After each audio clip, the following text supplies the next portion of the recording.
In the last episode, I taught you that even with only natural light, you could get stunning results. In this episode, we'll tackle a subject most notably requested in the comment section: mobile phone keyboard photography. Welcome to episode 3 of PrtScn.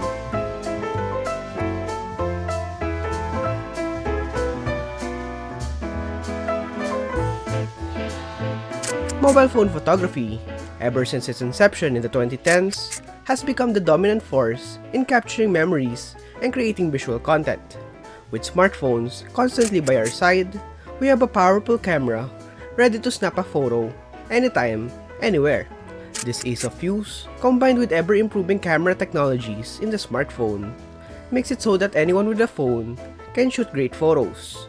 I'll be using my Redmi Note 13, a fairly modern smartphone with a 108-megapixel main sensor and manual controls.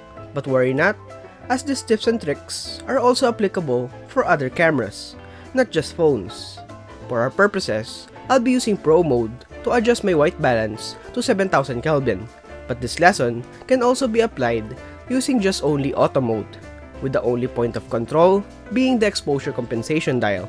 In setting up the camera, make sure that your lenses are clean, that you are fully charged, and have set the camera into the highest possible quality you can. Optionally, you can turn on the rule of thirds in the settings for added aid in the composition. In shooting photos, we'll also use the sun as our light source. This means that no artificial light will be used for the shoot, making the barrier for entry even wider. With the settings out of the way, let's talk about the limitations of a mobile phone camera and how to overcome them. A common limitation of the phone camera is the lack of shadow depth or blur in shots. Sure, we could use portrait mode on this, but that gives off a rather nasty result on product photos. Now, let's change our mindsets a bit. Instead of emphasizing on depth through blur, let's emphasize depth using light. Light creates depth, as mentioned in the last episode.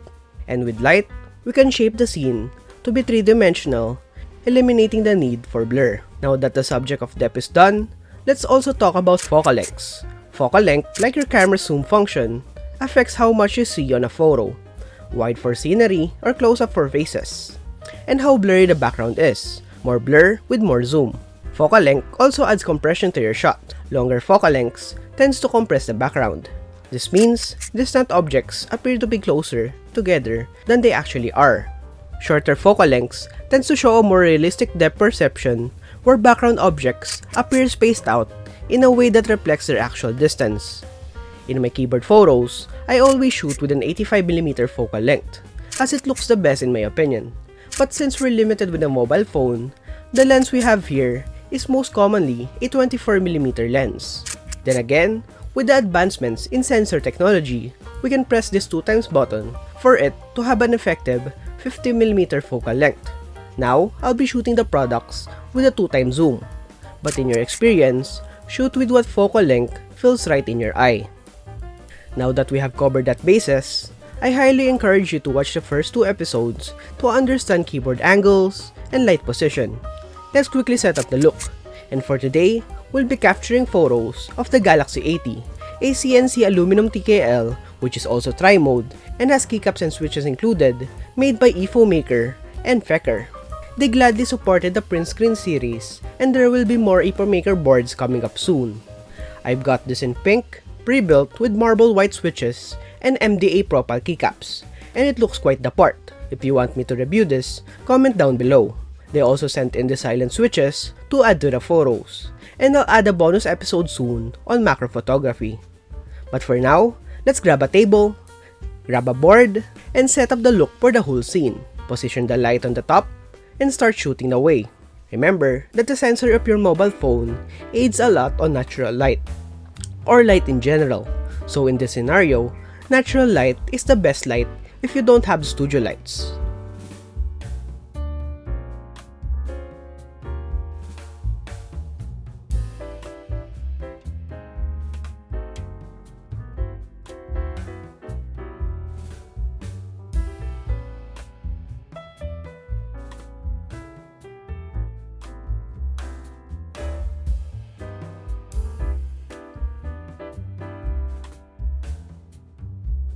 In doing shots, Always check for your levels if they're straight. Do the 2 angles I've said in the previous episodes, and mix in your own angles for more creativity. You could also stand the board, move it to the side, and do all sorts of things. Be out of the box with the shots, and the shots will deliver.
Once you're done, your shots should look like this. Notice how even with just your mobile phone, you could achieve great looking shots. I'm going to give a huge shout out to JV for posting these photos with only his Pixel 6 and supporting the series since episode 1. I want to see your shots as well soon, so don't forget to tag me on IG. To summarize, we've worked out the limitations of using our mobile phones, created depth with the light and not the blur, and learn a thing or two about focal length. If you want this series to continue, voice your support in the comment section down below. Once again, I'm Johan J. Bimaba, and I'll see you in the next episode.